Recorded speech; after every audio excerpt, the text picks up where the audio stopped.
मैं उन चौधरियों से कह रहा हूं जो दिल्ली में बैठकर हमारे इत्तेहाद का सौदा करते हैं। अरे तुमको क्या अल्लाह का खौफ नहीं है? तुम कब तक मुसलमानों का ठेका लेकर नुकसान पहुंचाओगे?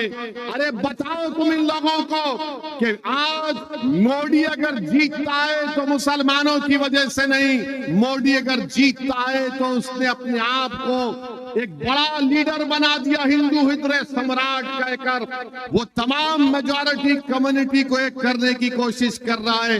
अरे नरेंद्र मोदी ने भारत की सियासत में मुसलमानों को मार्जिनलाइज करके रख दिया। आज भारत की सियासत में नक्शे में तुम कहीं पर नहीं हो। तुम अकोला की सरजमीन पे हजारों की तादाद में इस गुनाहगार और दीवाने की बात सुनने आए हो। मगर मेरे भाई बताओ, तुम्हारा भारत की सियासत में कहां है तुम्हारा निशान? बताओ। तुम अगर ये समझते हो कि असदुद्दीन ओवैसी और इम्तियाज जलील है, नहीं, भारत की पार्लियामेंट में, महाराष्ट्र की विधानसभा में एक असदुद्दीन और इम्तियाज जलील नहीं, बल्कि ऐसे 50-60 इम्तियाज जलील महाराष्ट्र और पार्लियामेंट में होना चाहिए। क्यों नहीं हो रहा है? क्योंकि तुम मुत्तहिद नहीं हो। तुम यहाँ जलसे में आ गए हो, तुम नारे लगा रहे हो, मगर जब वोट डालने की बात आती तो तुम्हारे दिमाग में एक चीज डाल दी गई है, सेकुलरिज्म, सेकुलरिज्म। अरे जो संविधान में सेकुलरिज्म लिखा गया मैं उसको मानता हूं, तुम सियासी सेकुलरिज्म को मत मानो खुदा के लिए। क्या मिला तुमको? तुमने मस्जिद को खो दी सेकुलरिज्म के नाम पर, तुमने मेहरौली की मस्जिद को खो दी सेकुलरिज्म के नाम पर। तुम्हारी हमारी शरीयत में मदाखलत की बात हो रही है। मेरे भाई बेदार हो जाओ, सिर्फ वोट डालने वाले मत बनो। तुम कोई बकरे नहीं है कि हर एक के पीछे चलोगे। तुमको शेर बनना है, तुमको कौम की क़ियादत करना है, तुमको मुल्क को लेकर आगे बढ़ना है।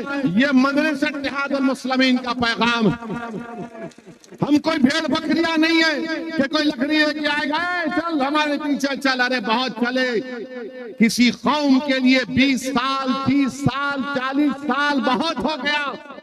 तुम कब तक भेड़ बकरियों की तरह चलोगे? क्या तुम में एतमाद नहीं है? क्या तुम में कॉन्फिडेंस नहीं है? क्या तुम मुल्क की क़ियादत नहीं कर सकते? क्या तुम लीडर नहीं बन सकते? क्या तुम असदुद्दीन ओवैसी से बेहतर कायद नहीं बन सकते? तुम बन सकते, सिर्फ शर्त यह है कि तुम अपने आप में एतमाद पैदा करो।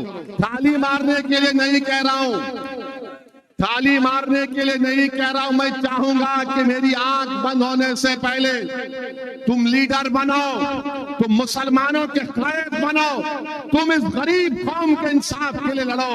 और अगर तुम सिर्फ वोट डालने वाले बनना चाहते तो कुछ नहीं होने वाला है, कुछ भी नहीं होने वाला है। एक मस्जिद चले गई, खुदा ना खास्ता कई मसाजिद चले जाएंगे। कल शरीयत में मदाखलत हो जाएगी। बच्चे थोड़े जेल में हैं, कल पूरे जेल में चले जाएंगे। बताओ मेरे भाई, अब आप क्या करने वाले हैं?